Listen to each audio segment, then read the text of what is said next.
And in about 3 weeks, the entire, what used to be this country of Poland was occupied by the Nazis. And not very very far after, by November 1940, every Jew had to get into that designated area within the city. As I said before, 2.4% of the size of the city. The Creed of a Holocaust Survivor by Alexander Kimmel. I do believe with all my heart in the natural goodness of man, despite the blood and destruction brought by one man trying to be God. In the goodness of man, I do believe. I do believe with all my heart that God gave man the blessing and the curse. Man can select the curse of envy, hatred, and prejudices, or the blessing of love, harmony, and beauty. Despite the painful curses of the past, in the blessing of the Creator, I do believe. I do believe with all my heart that God created a beautiful world, the sun and the trees, the flowers and the bees. And the best way to serve God is to enjoy the fruits of His labor of love. Despite the painful memories from the past, in the joyful celebration of life, I do believe. I do believe with all my heart that God has created man in image of His own, and killing of man is like killing of God. Despite the massacres in Rwanda, the cleansing in Bosnia, the folly of Muslim fanatics, and the cruelty of Pol Pot, in the love and compassion of the Creator, I do believe. I believe with all my heart that the Messiah and the kingdom of heaven will come, when man will conquer his destructive urge and learn how to live in harmony with nature and himself, when all the preachers of hate will be silenced and man will become his brother's keeper, when man will stop killing man in the name of God, and nation will not lift weapons against nation. When it will be, I do not know, but despite all the signs to the contrary, in the dawn of a better world, I do believe. לעילוי נשמת צבי אליהו בן מנשה, רוח השם תלכינו בגן עדן, אמן.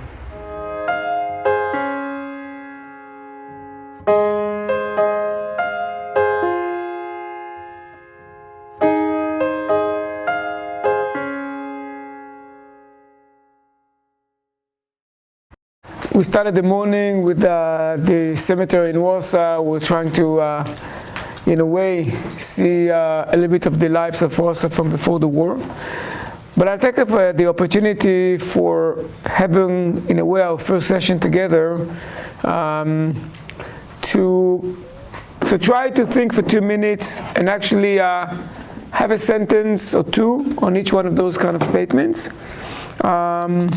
It's related to what actually we're trying, or we're doing here. Not trying, but what we're actually trying to accomplish here. But it's from your own personal perspective. And so through this, to try and connect it to what we've actually seen this morning and what we're going to do from today actually on our journey here in Poland. So I guess like the main reason why I wanted to come to Poland was because, as I mentioned before, my grandfather was a Holocaust survivor. And like I only knew him for like 5 years, since I was 5. And the rest of the story I had to kind of ask through my current relatives that are still alive. And so like my grandfather, he really never talks about the Holocaust, because like afterwards he kind of just wanted to move on with life and just continue his family and put it all behind him. But there was one thing he said that like really I thought was interesting, because I feel like as a Holocaust survivor you would feel it differently. And what he said was that he doesn't blame anyone for what happened except one man, and obviously you know who that is. So it's just interesting, because like you think like you'd be mad at an entire group of people, but like from his perspective, like it wasn't their doing. It was just that they were in the same situation as everyone else. Everyone was just trapped and doing things and experiencing things that they shouldn't necessarily do or experience. So that's what I kind of wanted to go to Poland for, and just explore that and just really see where he's coming from, and whether or not if I even agree or disagree with that. Not that I've experienced anything that he did, but the focus I went with the questions was on my expectations, and I split it into 2 sections. My first one is, when you look at the pictures here, this is half what I was expecting to see. And then you think Poland, you've seen the movies, the pictures, the books. The second I got to Poland, I thought it would be in your face, Holocaust stuff. So to get to Warsaw and see the skyscrapers and see this city that's really well organized and everything's flowing, some really nice cars.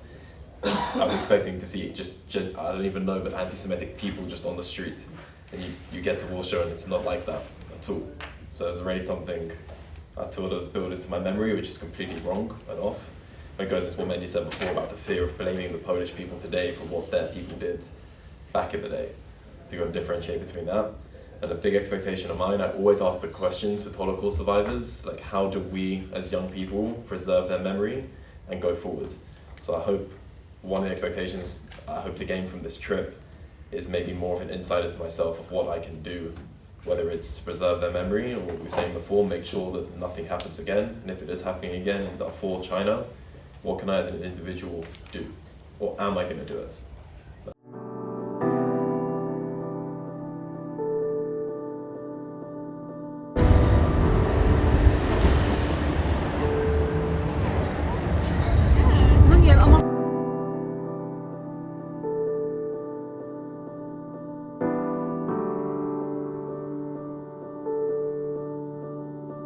The whole area here, you see this is the Krakow arena, and we're basically talking about the area where we're in a neighborhood where the Jews traditionally used to live. It was a city by itself. It was a city named Kazakevich. Later on, as Krakow had been expanded, so Krakow surrounded Kazakevich, but Kazakevich has always remained the Jewish area of Krakow.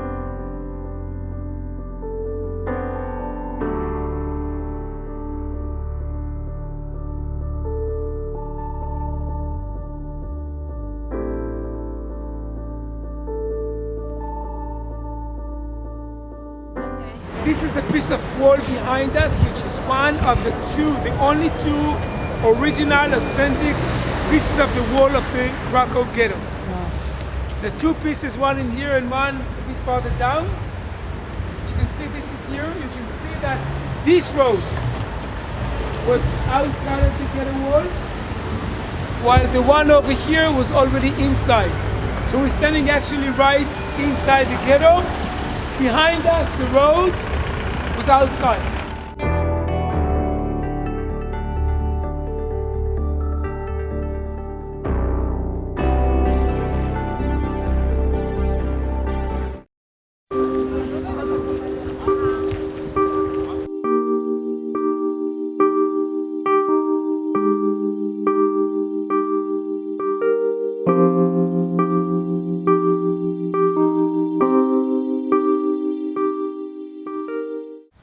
Righteous Among the Nations by Chaim Chefnu. I hear the expression, righteous among the nations, and I try. I try to think of the people who provided me with a hiding place and a shelter. I try to imagine, and I listen and ask myself, had I been in their place, what would I have done? Would I, in the midst of an ocean of hatred, against a world collapsing in flames, would I have been prepared to offer shelter to the son of a people other than my own? Would I have been prepared? Would the members of my family have been prepared to dream at night of the heavy and threatening tread of the hangman's boot, to be prepared to walk in the midst of the salvo shots and the sharpened knives, in the midst of the whispering gossip and malicious rumors and expectant informers, and all this, not for a single night, not for a month, but for years, and all this, without requesting compensation from the victims, just a hand clasp, and all this, because one human being to another human being has simply got to act like a human being.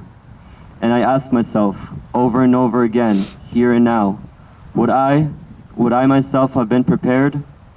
In the midst of that terrible war, they were the ones who persisted in the daily battle for survival. They are the righteous men of Sodom, thanks to whom the world was not destroyed. They, in the history of my people, the slaughtered, the strangled, the executed, and the dead, were the pillars of justice and mercy on which the world rests.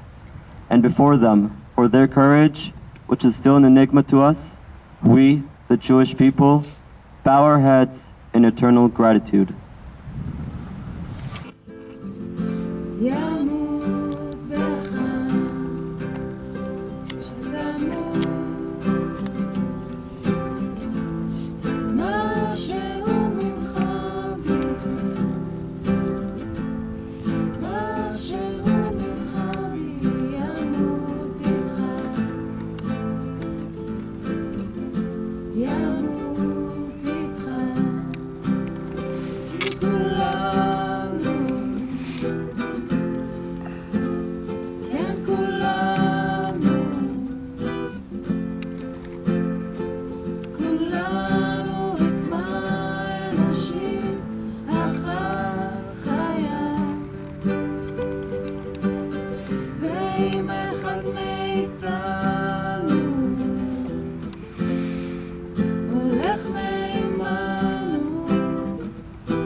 אם רק נדע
So I'll share with you guys the story of Eliza Baruch.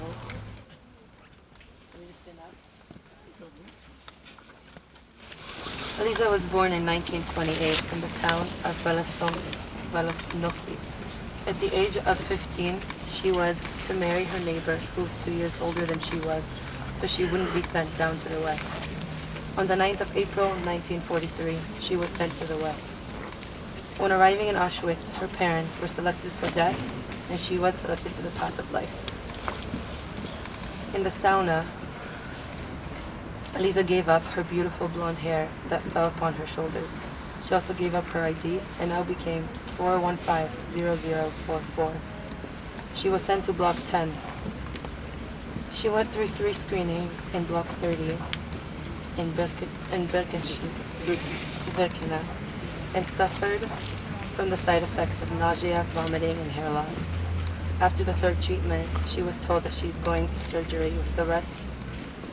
She resisted aggressively, which resulted in Dr. Sherman taking her to the basement. Because of her resistance, she was to watch her 2 best friends go through the surgery, and then it was performed on her. After 12 hours, Eliza woke up with 35 stitches in her stomach and a deep scar. Dr. Samuel, a famous Jewish doctor, came to check up on her. He was sent also to the path of life, where his wife and children were sent to their death. When he came to remove Elisa's bandages, she yelled and screamed, "Why? Why would you help the Nazis? Why? Why do I deserve this ugly scar?" He responded to her, "Eliza, be strong and take care of yourself. One day you will understand that I'm not the bad guy, and you might even thank me." After being in Block 10 for 16 months, she went through another procedure, which resulted in her going to Birkenau. Those that stayed were killed. She was sent to work in the Union factory, where she would renew old bombs. One night, Eliza was awakened to come to the square where they would count the people of the camp to witness the beating of 5 men that were accused of stealing food. They were to be whipped 50 times. Ovadia, one of the men that received the beating, was to count them, and so he did. 1, 2, 3, 4, all the way to 50. He showed no pain or fear. He got to 50, and he remained quiet. Ovadia then turns around and gets kicked in the balls while he yells, "Oh Madre," which means oh mother. Based on his scream, Eliza realized that he is a Jew from Salonika. She wanted to contact him. Eliza sent him a note through the Kappa officer. That is how their love story began. They would write to one another secretly. She asked the Kappa to be moved closer to Ovadia. They agreed that if they were to survive, they would get married. They have both survived Auschwitz, and as promised, Ovadia asked Eliza to marry him. Eliza rejected his proposal and shared with him that in Block 10, she was castrated. The screenings resulted in removing of her ovaries. She will never be able to birth a child. She wanted Ovadia to have a family. He deserved it, and therefore she couldn't marry him. Ovadia once again expressed his love for Eliza and stated that her love is enough. He will give up having a family, knowing that Eliza would be his wife. Eliza said that she would marry him only under 2 conditions. 1, he was to sign formally that he is aware that he will never have kids. And 2, right after the marriage, they were to move to Israel. Ovadia accepted both of the terms immediately. A while later, Eliza was told that Dr. Daring was the one that began her surgery. He removed one of her ovaries while a siren went off due to an attack by the Air Force.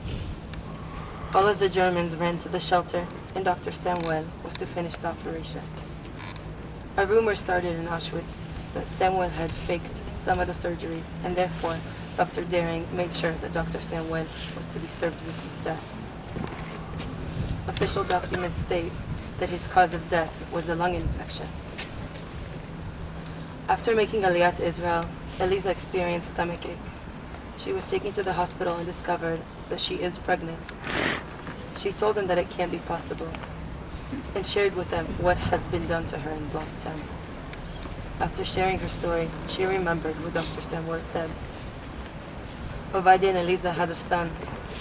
After the birth of their son, Eliza had 4 miscarriages. She wouldn't give up, although the doctors told her that she would not be able to carry a child once more. Eliza wouldn't give up and has a beautiful baby girl. The Baruch family had 2 kids, 7 grandchildren, and 2 great-grandchildren. And in 1940, Eliza was diagnosed with cancer and passed away at the age of 93.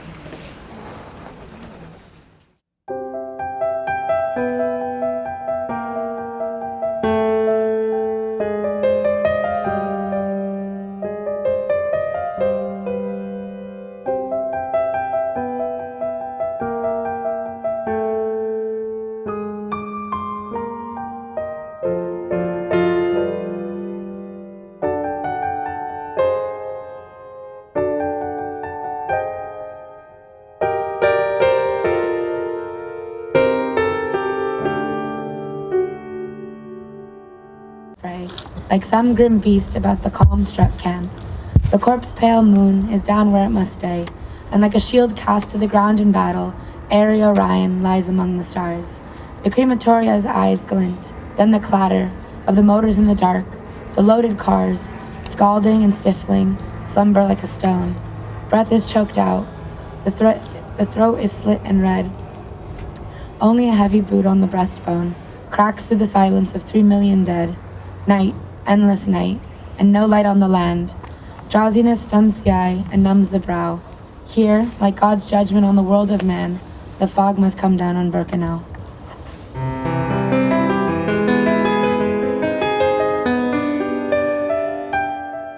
After arriving at the camp, for the first time, we became aware that our language lacks words to express this offense, the demolition of man. In a moment with almost prophetic intuition with reality that was revealed to us, we had reached the bottom. It is not possible to sink lower than this. No human condition is more miserable than this, nor could it ever conceivably be so. Nothing belongs to us anymore. They have taken away our clothes, our shoes, even our hair. If we speak, they will not listen to us, and if they listen, they will not understand. They will even take away our name, and if we want to keep it, we will have to find within ourselves the strength to do so, to manage somehow so that behind the name, something of us as we are, still remains. I have learned that I am a halfling prisoner, less than a human being. My number is 174517. We will carry the tattoo on our left arm until we die.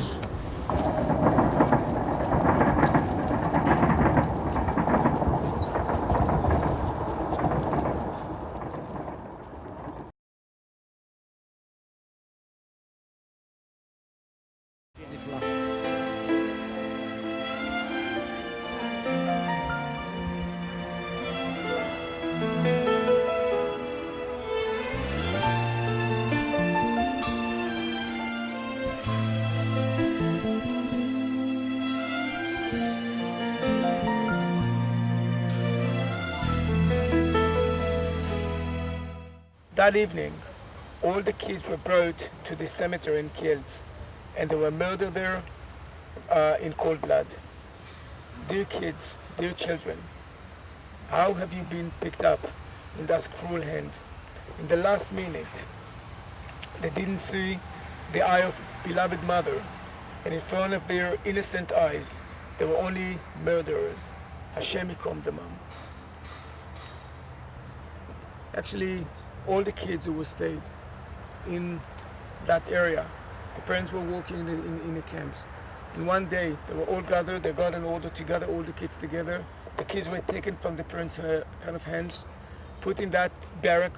This is when the 3 of them managed to hide, but the rest of them were brought to here that evening. They were just shot in cold blood and buried in mass graves.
So I think that all of us experienced very emotional and very hard days from the beginning of the journey, and especially in the last days.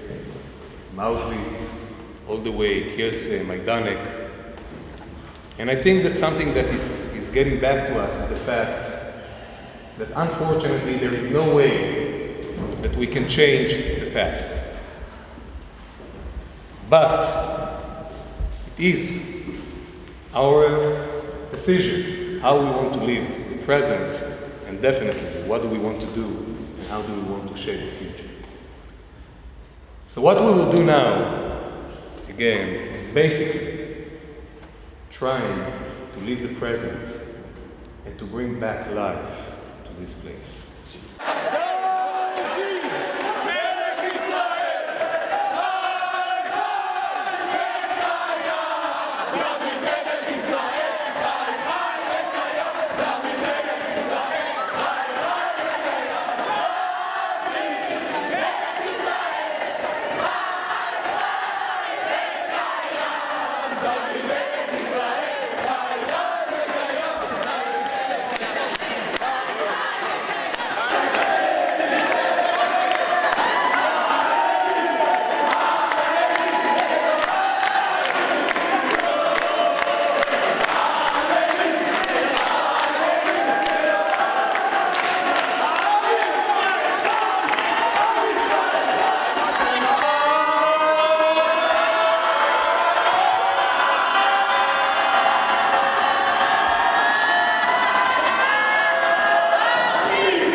After the actions, basically, they always shrink the ghetto. The very end stayed only up here. The northern part of the ghetto was actually the last part to survive. When you see the uprising and all of this is in the northern part of the ghetto. We're going to be there this afternoon.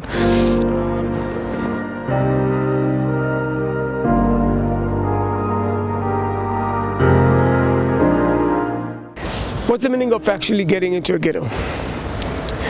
First of all, I mean, the street outside was outside of the ghetto walls, right? Here's the wall. The wall came from there, went this way, then made a detour and continued as we're going to continue. Means we just entered into the ghetto.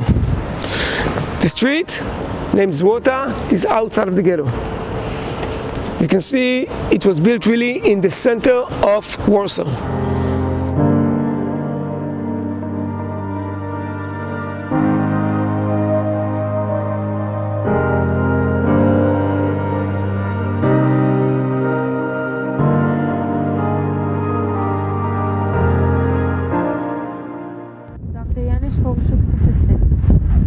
Dr. Korczak and his deputy Stefania, as well as the entire staff of the Warsaw Orphanage, were given the choice to evade the children's deportation, but they refused. They were transported together with the children to the gas chambers of Treblinka. Stephanie was born in 1886 in Poland. She completed her studies at the University of Liège in Belgium. In 1909, she met Dr. Janusz Korczak and the two formed a bond. At the onset of World War I, Korczak was enlisted. Stefania was left to run the orphanage, which had expanded and now housed some 150 children. In 1939, she visited the land of Israel and lived in Ein Hod until 1949. With the Nazi occupation, the members of Ein Hod arranged for Stefania to leave Poland, but she declined and instead moved moved to the Warsaw Ghetto along with Dr. Korczak and the children. On the 6th of August 1942, the order to deport the orphans was handed down. Stefania, Dr. Korczak, and the other staff members marched with the 192 orphans to the Umsplatz with Stefania in charge of the group of 9 to 12-year-old children. All were murdered. My dear, we are well. I work a little at the orphanage while Korczak is doing a great deal. I have not arrived because I do not want to leave without the children. Yours, Stefan. 2nd of April, 1940.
Shabbat Shalom.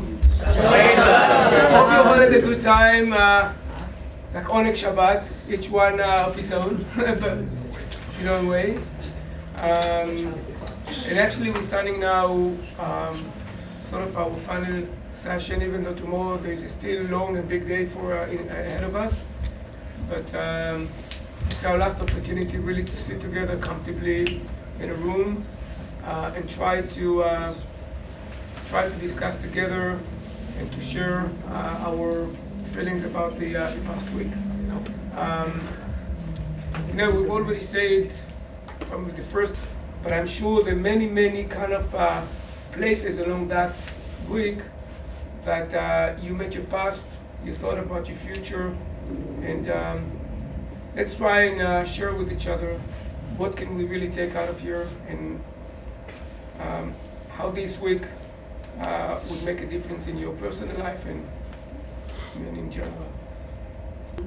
For me, I actually started to really feel what was happening when we were in Auschwitz I, because it was crazy. Like it still is crazy to me to think that some of these places just looked so normal and so well built, and if you didn't know what was going on there, it could have been just a suburban mini town. But when actually it was like one of the grossest places in the history of the world. And from then on, just like every little thing, I tried to take it and absorb it as much as I could, because this really is something that like definitely will never be forgotten.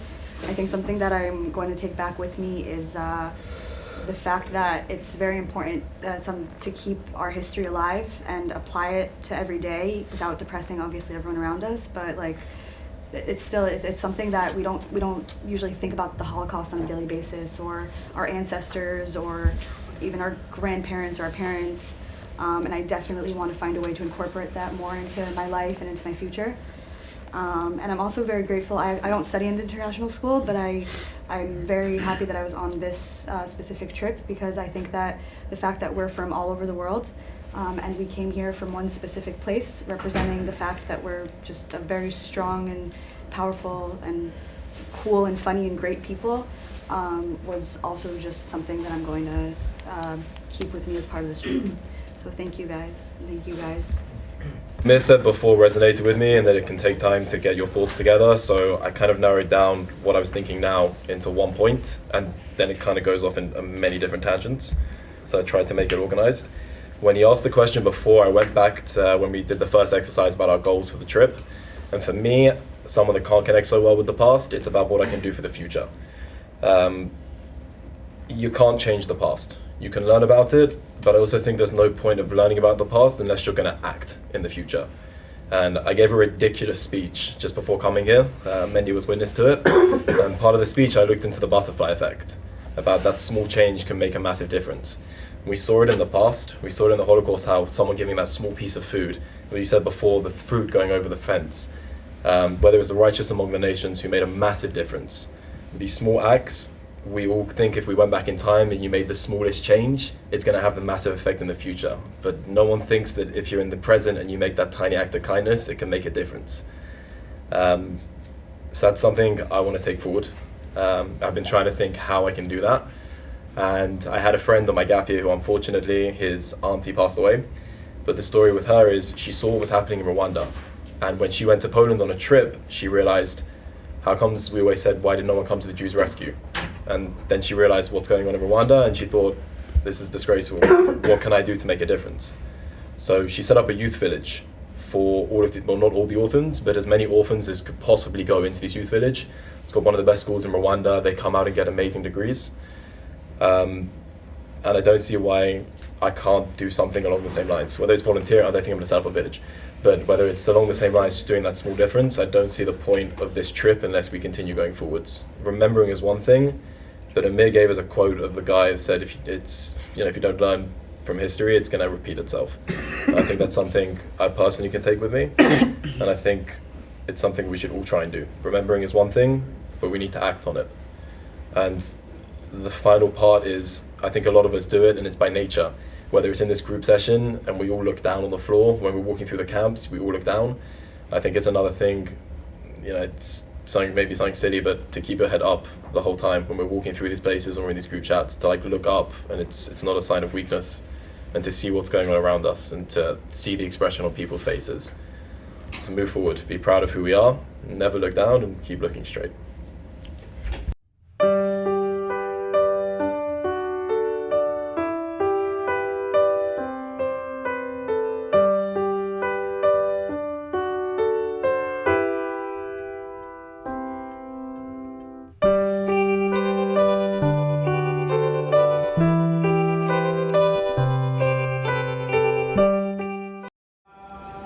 about where we are. We're in a small town named Tikocin, or Tiktin in German. That at the time it was what we mentioned before as a shtetl, a small Jewish town. Majority of Jews, they're also Muslims here, were Christian, Catholics. Shtetls normally would be divided. There was the Jewish part of it, there was the Polish part of it, but on day-to-day life we were basically very much combined together, since there were traders, people who made business together, all the very traditional occupations.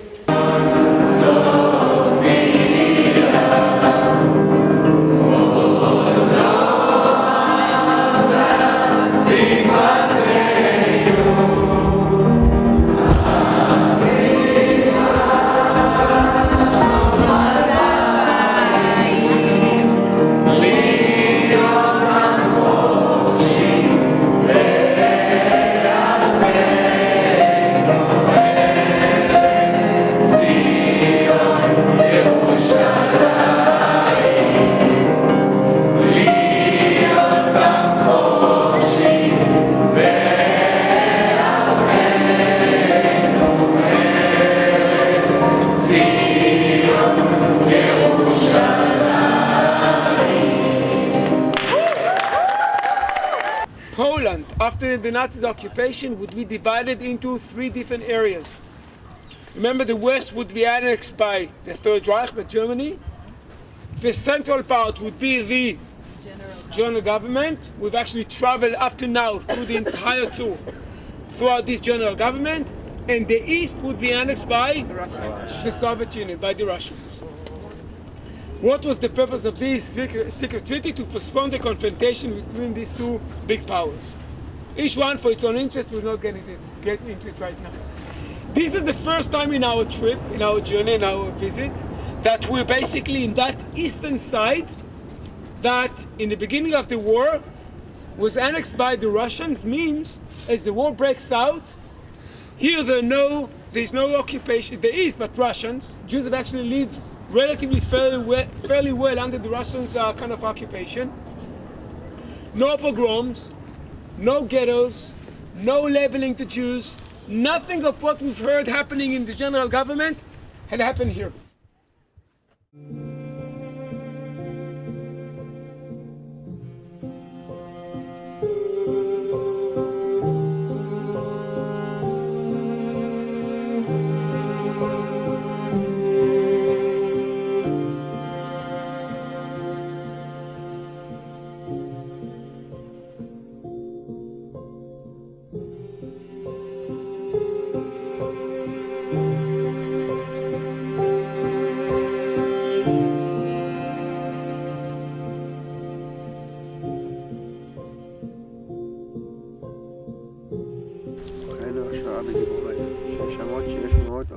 אלפי ישראל שעמותו, שנהרגו, שנכחנו ושנרבנו חיים.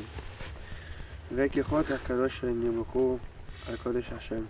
יזכור אלוהים את עקדנו עם עקדת שאר קודש ישראל וגיבורי מימי העולם, וייצור בתוכן את הנשמות, הנביאים והנעמים בחייהם. במומתם לא נפרדו. ינוחו בשלום על משכבתם ונאמר אמן.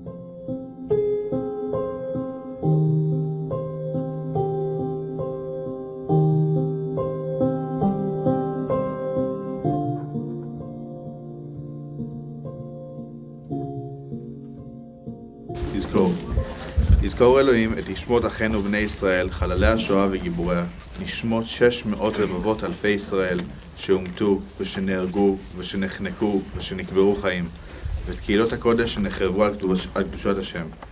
יזכור אלוהים את עקדתם עם עקדת שאר קדושי ישראל וגיבוריו מימי עולם, ויצרור בצרור החיים את נשמתם, הנאהבים והנעימים בחייהם ובמותם לא נפרדו. ינוחו בשלום ומשכבותם, ונאמר אמן.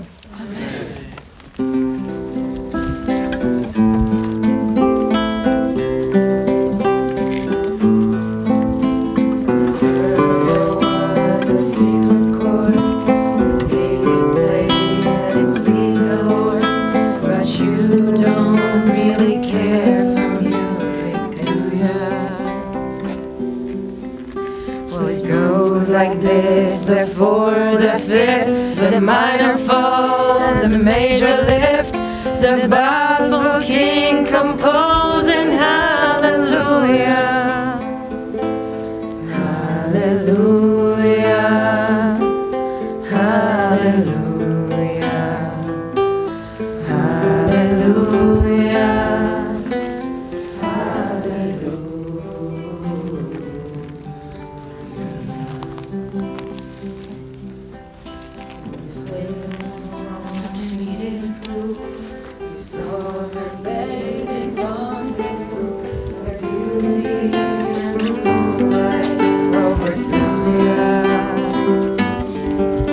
She tied you to her kitchen chair. She broke your throne, she cut your hair, and from your lips she drew the hallelujah.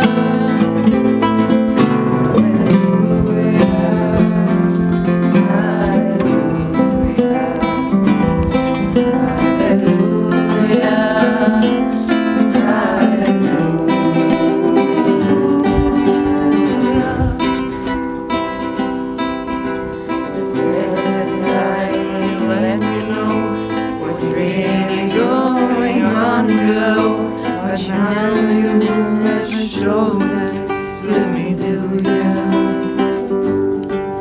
But remember when I move in you, the holy dove was moving too, and every breath we drew was hallelujah, hallelujah, hallelujah.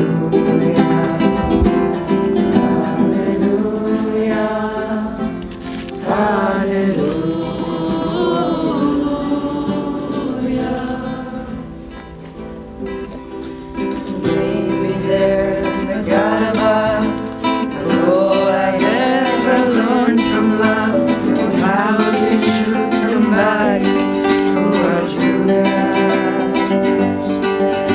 It's not a cry that you hear at night. It's not somebody who's seen the light. It's a cold and it's a